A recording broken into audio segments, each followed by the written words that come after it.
নবীজি ইরশাদ করেন, তোমাদের মধ্যে এমন একটা জমানা, এমন একটা সময় খুব দ্রুত আসতেছে, খুব দ্রুত। লা ইয়াবকা মিনাল ইসলামি ইল্লা ইসমু, ইসলামের কিছুই বাকি থাকবে না, থাকবে শুধু নাম। এখানে আমরা যারা আছি, আমাদের নাম, আমরা মুসলমান, আমাদের ধর্ম ইসলাম, আমরা ঈমানদার, আমাদের এই নামটা আছে, কিন্তু আসলে মুসলমানই তালাশ করলে নাই, ঈমানদারি তালাশ করলে নাই। এই কথা ঠিক না? মুসলমান নামটা আছে, কিন্তু মুসলমানই তালাশ করলে নাই। কোথায় পাবে? না আছে বাড়িতে, না আছে সমাজে, না আছে বাজারে, না আছে অফিসে, না আছে কর্মক্ষেত্রে, না আছে কাজে কর্মে, না আছে বিবাহিক জিন্দিগিতে, কোথাও। ولا يبقى من القرآن إلا رسم, কোরআনে শুধু রসম থাকবে, কিন্তু কোরআনের আমল থাকবে না। আমাদের সংবিধান কোরআন, আমাদের কিতাব কোরআন, এটা আমরা মুখে মুখে বলি, কিন্তু কোরআনের আলিফ লাম মিম যালিকাল কিতাবু লা রাইবা থেকে শুরু করে সূরা নাস পর্যন্ত তালাশ করলে কোরআনের আমল পাবেন না। ঠিক না? শুধু আমাদের কোরআনের রসমটা আছে, কোরআনের আমল তালাশ করলে নাই। মাসাজিদুহুম আমিরাতুন ওয়া হিয়া খারাবুম মিনাল হুদা, মসজিদগুলি সব অট্টালিকা, মসজিদগুলি সব হাইফাই, একতলা, দোতলা, তিনতলা, পাঁচতলা, টাইলস টুলস, ঝাড়বাতি, এটা সেটা কত কি, কিন্তু হেদায়েত শূন্য, আমল শূন্য, ভালো মুসল্লি নাই। মসজিদ যত পাকা, মুসল্লির আমল কিন্তু পাকা নাই। মুসল্লি হলো, আমল হলো শূন্য, মুসল্লির আমল হলো একেবারে কাঁচা।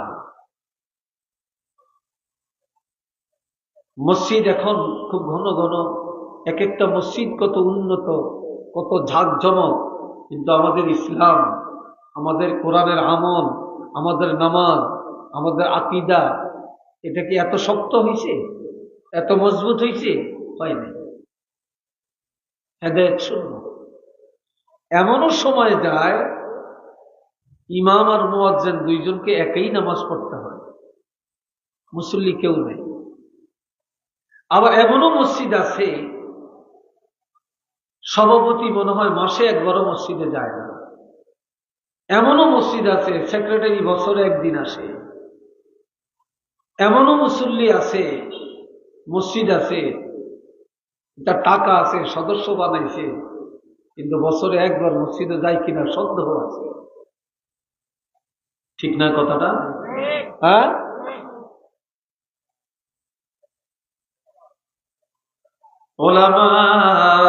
উলামাউহুম শাররু মান তাহতা আযীবিস সামা, দুনিয়ায় আলেম ওলামার অভাব থাকবে না।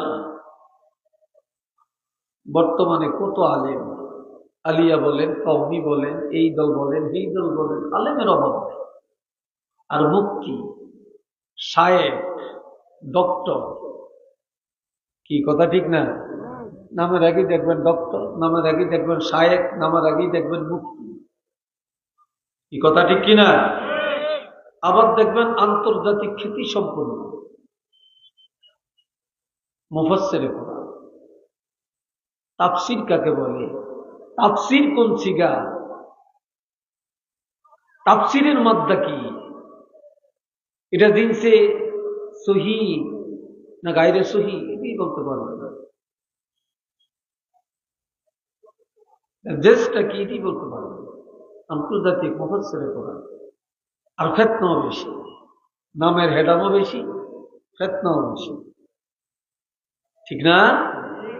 নবীজি বলছেন, এই আসমানের নিচে জমিনের উপরে সবচেয়ে বেশি ফিতনাবাজ হবে উলামায়ে কেরাম। আলেমরা সবচেয়ে নিকৃষ্ট হবে, এই সময়টা খুব কাছে আসতেছে, আলেমরা হবে সবচেয়ে নিকৃষ্ট। কেন? মিন ইনদিহিমুল ফিতনা, তাদের থেকে ফিতনা আসবে। সুম্মা তাউদু, আর এই ফিতনার মধ্যে আলেমরাই বেকার আগে ফিরে যাবে। একটু নাউযুবিল্লাহ বলতেন না? আর একটু আওয়াজ দিয়ে বলবেন না?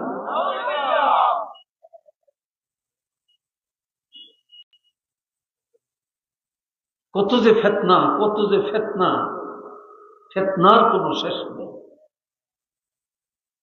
একজন বড় বক্তা সেদিন বলছে, এর মাহফিলি বেলে হাজার হাজার লোক যায়, নামাজ পড়লে বেহেশতে যাইতে হবে, এই কথা কোরআনে নাই। নাউযুবিল্লাহ বলেন, আর একটু জোরে বলেন।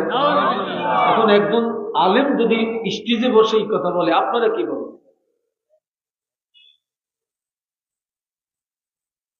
রাসূল যে আরশে আযিমে গেছে, এটার কোনো প্রমাণ নাই। নাউযুবিল্লাহ বলেন না ভাই? এইসব কারা বলে? সাধারণ মানুষ বলে না আলেমরা বলে? আলেমরা বলে। তারাবি নামাজ জীবন ভর পড়ছেন 20 টাকা, কয় এখন 8 টাকা। আমরা জীবন ভর বললাম হানাফি মাযহাব, তো এখন হানাফি মাযহাব ফলো, এটা ভ্রান্ত। নাউযুবিল্লাহ বলেন। মাযহাব বলতে কিছু নেই, মাযহাব শিরক। নাউযুবিল্লাহ বলেন না? আমরা জানি আল্লাহ বলছেন যালিকাল কিতাবু লা রাইবা ফিহি, কোরআন কোনো ভুল নেই, সন্দেহ নাই। আর এখন এমনও কথা আসতেছে যে কোরআনে ভুল আছে। সূরা বুরুজ জাল করছে। যাবেন কোথায় আপনারা? আমরা কোথায় যাব বলেন? এই জন্য বলা হয়েছে ইসলাম শুধু নাম আছে কিন্তু কাজে নেই। কোরআন শুধু রসম আছে, আমল নাই। কি নাই? আমল নাই। মসজিদ অট্টালিকা আছে কিন্তু হেদায়েত নাই, আমল নাই, হেদায়েত শূন্য। মসজিদের যে আদব, এটা আমাদের কাছে নেই। আমরা আস্তে আস্তে শূন্য হয়ে যাব।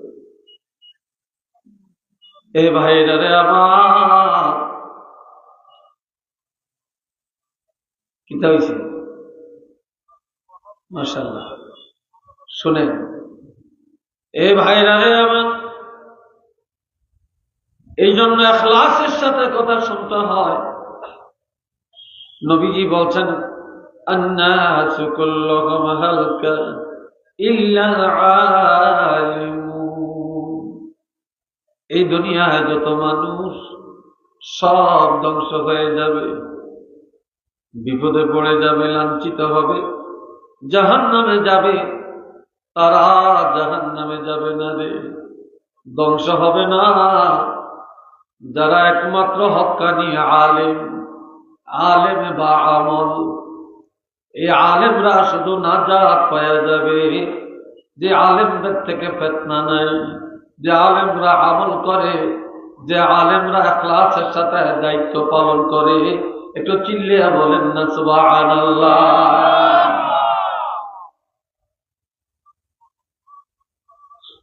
ওয়াল আলিমুনা কুল্লুহুম হালকা ইল্লাল আমিলুন,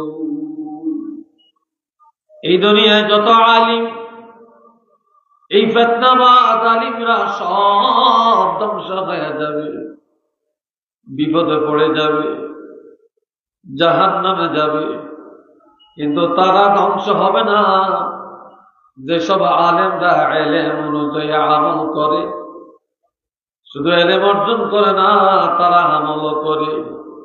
ইলম অনুযায়ী আমল যার মধ্যে পাওয়া যাবে, তারাই নাজাত পাওয়া যাবে।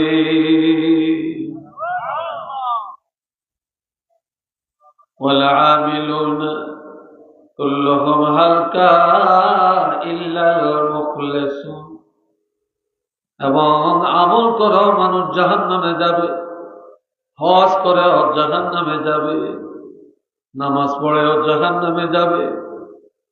কিন্তু তারা জাহান্নামে যাবে না যাদের আমলটা মানুষকে দেখানোর জন্য হয় না, নামের জন্য হয় না, রিয়া করার জন্য হয় না, যাদের আমলটা করা হয়েছে একমাত্র আল্লাহর জন্য। কার জন্য? আল্লাহর জন্য। যারা আমল করে একমাত্র তারাই রক্ষা পাবে, তারাই নাজাত পাবে। এই জন্য ইখলাসের দাম অনেক বেশি। যে ওয়াজ করে ইখলাস লাগবে, যারা শুনে ইখলাস লাগবে, যারা আয়োজন করে ইখলাস লাগবে, তাহলেই ওয়াজ কাজে লাগবে। কি লাগবে? ওয়াজ কাজে লাগবে। আর ইখলাস যদি থাকে, একটা ছোট্ট আমল পাহাড় পরিমাণ উপকারে আসবে। আমার আল্লাহ বলছেন, ইয়া আইয়ুহাল্লাযীনা আমানু যকুরুল্লাহ, ও ঈমানদাররা আমি আল্লাহর জিকির করো, যিকরান কাসীরা, বেশি বেশি করে আমি আল্লাহর জিকির করো। এই জিকির দুই প্রকার, একটা হলো জিকির বিল লিসান, আর একটা হলো জিকির বিল আমাল। একটা হলো লা ইলাহা ইল্লাল্লাহ, এটা জবানি জিকির। এরপরে আপনার দেহের শক্তি দিয়ে আপনি নামাজ পড়লেন, রোজা রাখলেন, হজ করলেন, এগুলো সব জিকির। কথা বলছেন যে এই আল্লাহর ইবাদত বেশি বেশি করো, জবানি জিকির বেশি বেশি করো, আর আমলি জিকির অর্থাৎ দেহের ইবাদত বেশি বেশি করো। ওয়াসাব্বিহুহু বুকরাতাও ওয়া আসীলা, সকাল সন্ধ্যায় আমি আল্লাহর প্রশংসা করো। সকালে সন্ধ্যায় আমার প্রশংসা করো। এখন আল্লাহর প্রশংসাটা কয় ভাগে আমরা কিভাবে করব? আমরা জানি যে সুবহানাল্লাহ আলহামদুলিল্লাহ বললেই প্রশংসা হয়ে যায় না, এটা 1000 ভাগের 1 ভাগ। কথা বুঝে আসছে? আল্লাহ বলছেন, ফাসুবহানাল্লাহি হিনা তুমসুনা ওয়া হিনা তুসবিহুন, তোমরা আল্লাহর প্রশংসা করো সকালে সন্ধ্যায়, সকালে ফজরে নামাজের মধ্যে দাঁড়ায় আল্লাহর প্রশংসা করো, বিকাল বেলায় তোমরা মাগরিব আর এশার নামাজে দাঁড়িয়ে আল্লাহর প্রশংসা করো। ওয়ালাহুল হামদু ফিস সামাওয়াতি ওয়াল আরদ, আসমান জমিনের মধ্যে যত কিছু সব আল্লাহর প্রশংসা করে। করে কিনা? কথা বলেন। আরেক দিকে চান কেন? আমি প্রশ্ন করলে উত্তরটা ঠিক মতো দিবেন তো? আসমান জমিনে যত কিছু আছে সব প্রশংসা করে কার? আওয়াজ দিয়ে বলেন কার? আল্লাহ।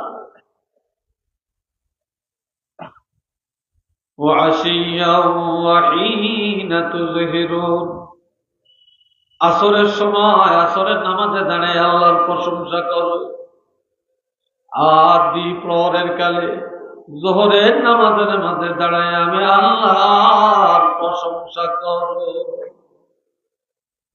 তাহলে 5 ওয়াক্ত নামাজ আল্লাহর প্রশংসার জন্য, আল্লাহর ইবাদতের জন্য সর্বোত্তম মাধ্যম। বলেন না আলহামদুলিল্লাহ। আর এই ছাড়া জবানি প্রশংসা,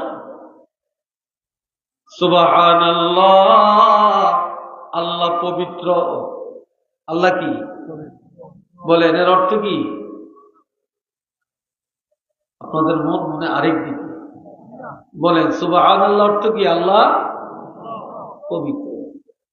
রাসূল বলেন, সুবহানাল্লাহি নিসফুল মিজান, কেউ যদি ইখলাসের সাথে সুবহানাল্লাহ বলে, এত নেক আমল, এত সওয়াব আল্লাহ তাকে দিবেন, যেই নেক আমলের দ্বারা কিয়ামতের ময়দানে মিজানের পাল্লা অর্ধেক পূর্ণ হয়ে যাবে। অর্ধেক ভরে যাবে পাল্লা, শুধু সুবহানাল্লাহ। আলহামদুলিল্লাহ তামলাউল মিজান, এটা বুখারী শরীফের হাদিস। কেউ যদি আলহামদুলিল্লাহ বলে, নেক আমলের পাল্লা পরিপূর্ণ হয়ে যাবে, পাল্লার খালি থাকবে না। কেউ যদি ইখলাসের সাথে বলে, ওয়ালা ইলাহা ইল্লাল্লাহু ওয়াল্লাহু আকবার তামলাউ মা বাইনাস সামাই ওয়াল আরদ। আসমান আর জমিনের মাঝখানে এই খালি জায়গা আমার আল্লাহ নেক আমলের দ্বারা পূর্ণ করে দিবে।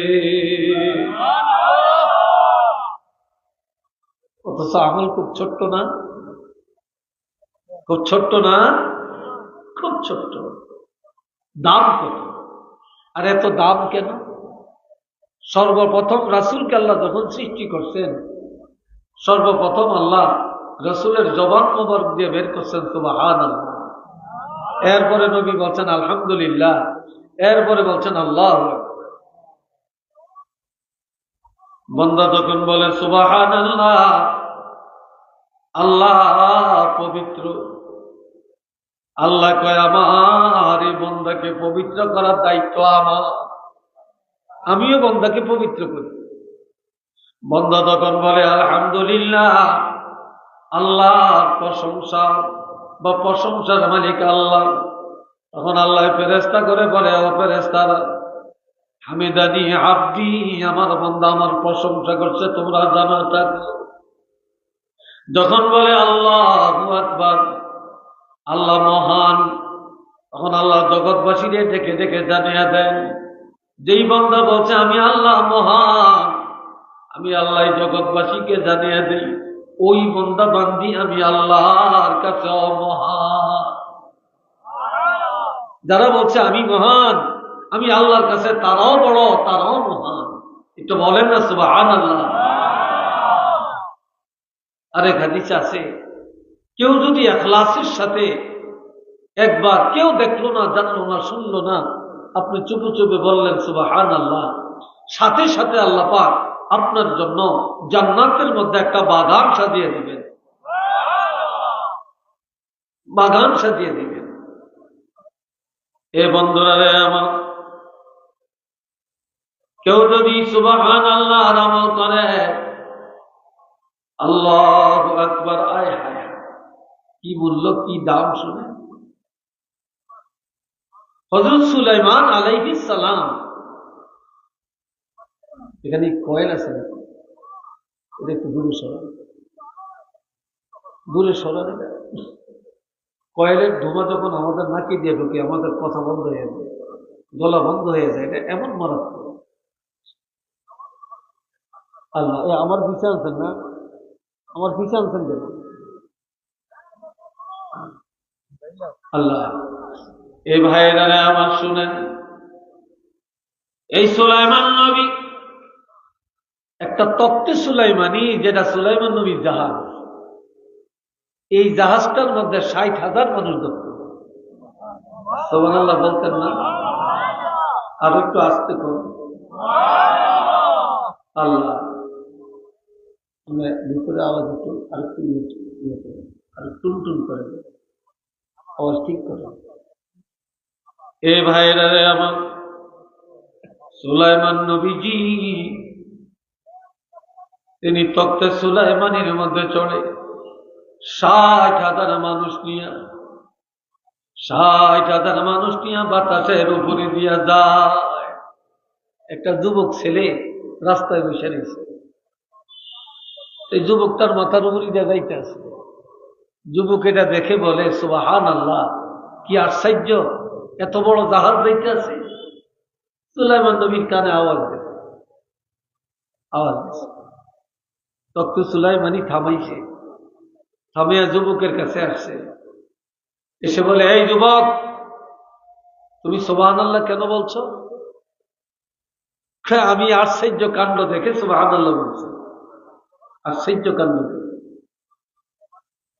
হযরত সুলাইমান নবী বলে, বাবা যুবক, তোমার এই জওয়ানি জবানে তুমি যে ইখলাসের সাথে সুবহানাল্লাহ বলছো, এই সুবহানাল্লাহ যদি একটা পাল্লায় দেওয়া হয়, আর আমার এই তক্তে সুলাইমানি জাহাজ, আর আমার ৬০,০০০ প্যাসেঞ্জার সব যদি আর একটা পাল্লায় দেওয়া হয়, আমি আল্লাহর পয়গম্বর আল্লাহর কসম করে বলতে পারি তোমার জোয়ারি জবানের সুবহানাল্লাহটা কোটি কোটি গুণে বেশি ভারী হয়ে যাবে।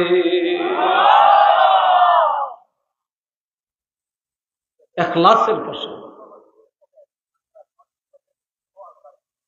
কেউ যদি ইখলাসে একবার আলহামদুলিল্লাহ শব্দটা বলে, আল্লাহ তার জন্য জান্নাতের 8টা দরজা খুলে দিবে। কত মূল্য আমরা বুঝি না, কত দাম আমরা বুঝি না। একজন ওলি আল্লাহ আরেকজন ওলি আল্লাহর কবরের পাশে দিয়া যায়, কবরের পাশে দিয়া যায়। প্রথম আওয়াজটা ভালো লাগবে, এখন কেন জানি দেন না, একদম শুরুতে ভালো লাগবে। আমার কথা বুঝেন তো আপনারা? লড়িয়েন না। আমি আবার খুব চিল্লাই না, কথা বলি ধীরে। তবে আমার কথাগুলো হয়, আমি ক্লাসের ধাঁচে কথা বলি। আমরা তো শিক্ষক, ক্লাস তো করি, তো চিল্লান মিল্লান এরই পছন্দ করি না। আর চিল্লাইন আওয়াজের কোনো দাম নাই, এটা উপদেশ, এটা ক্লাস, ঠিক না? এ ভাইরা আমার, এবার শোনেন। হয়েছে, আমি ঠিক করছি তো? আল্লাহ তুই ওলি আল্লাহ কবরের পাশে দিয়ে আরেকজন ওলি আল্লাহ কবরের পাশে দিয়ে দেখি, কবরের কাছে দেখেছে, দেখে কোরআন তেলাওয়াত হইতেছে, কোরআন তেলাওয়াত হইতেছে। কোত্থেকে কোরআন তেলাওয়াত উনি খোঁজ করে পায় না। ভাবলেন কবরের নিচে, মাটির নিচের থেকে গোরস্থানে কোরআন তেলাওয়াতের আওয়াজ বের হচ্ছে।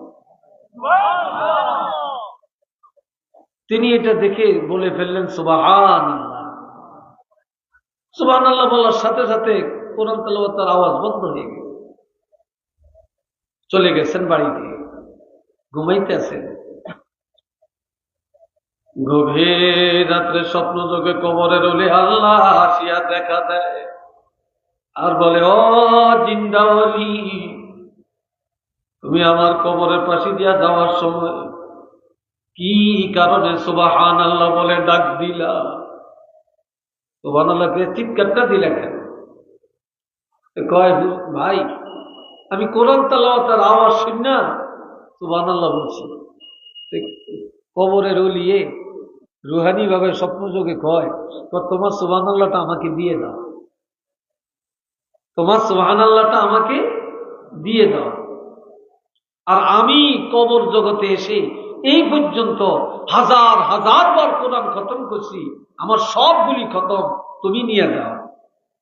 সুবহানাল্লাহ বলতেন না? কি জোয়ানেরা জোরে বলতেন না? এই হাজার হাজার খতম তুমি নিয়ে যাও, তোমার সুবহানাল্লাহটা আমাকে দিয়ে দাও। কেন? এটা ছোট্ট একটা শব্দ, এটা নিবে তুমি? বলে যে দুনিয়ার ওলি আল্লাহ এই দুনিয়ার জমিনে ইখলাসের সাথে কেউ যদি আমল করে, এটার কত দাম শুনো। জিন্দা অবস্থায় একবার সুবহানাল্লাহ বললে যে সওয়াব পাওয়া যাবে, কবরে যাওয়ার পরে লক্ষ লক্ষ বার কোরআন খতম করল, একবার সুবহানাল্লাহ বলার সওয়াব কামাই করা যায় না। কি দাম, কি দাম, কি ইখলাস! এই জন্য আমার ভাইয়েরা আরো 2টা বুখারী শরীফের সর্বশেষ একটা হাদিস, কোরআন শরীফের প্রথম সূরাটা হইল পশুর সূরা, আর শেষের সূরাটা হইল মানুষের সূরা। সূরা বাকারা যা পশু, যারা বলেন এটা কি বাকারা, কি গাবি, গাবিটা কি পশু না? পশু, এটা পশুর সূরা। আর শেষ সূরা হইল সূরা নাস। নাস অর্থ কি? মানুষ। কেন? আল্লাহ কৌশলটা কি? মানুষ যখন কোরআনের বাইরে থাকে তখন মানুষ হলো জানোয়ার, মানুষ হলো পশু। মানুষ হল গাদ্দার। আর যখন মানুষ আল্লাহর কোরআনের ভিতরে ঢুকে, পশু হইয়া ঢুকলো, পশু হিসাবে ঢুকলো, পুরা কোরআনের আমল নিয়ে যখন বের হলো, তখন সে একজন খাঁটি মানুষ হইয়া বের হইয়া গেল। বুখারী শরীফের সর্বপ্রথম হাদিসটা হলো নিয়তের হাদিস, আর সর্বশেষ হাদিসটা হইল আমলের হাদিস। কেন? মানুষ যখন হাদিস জগতের মধ্যে প্রবেশ করবে, তখন আমলের নিয়তে ঢুকবে, আর যখন পুরা হাদিস নিয়ে বের হবে, তখন সে একদম ভালো আমলি হইয়া বের হবে। কৌশল। এই জন্য আমার নবী বলেন, ক্বালা রাসূলুল্লাহি সাল্লাল্লাহু আলাইহি ওয়াসাল্লাম,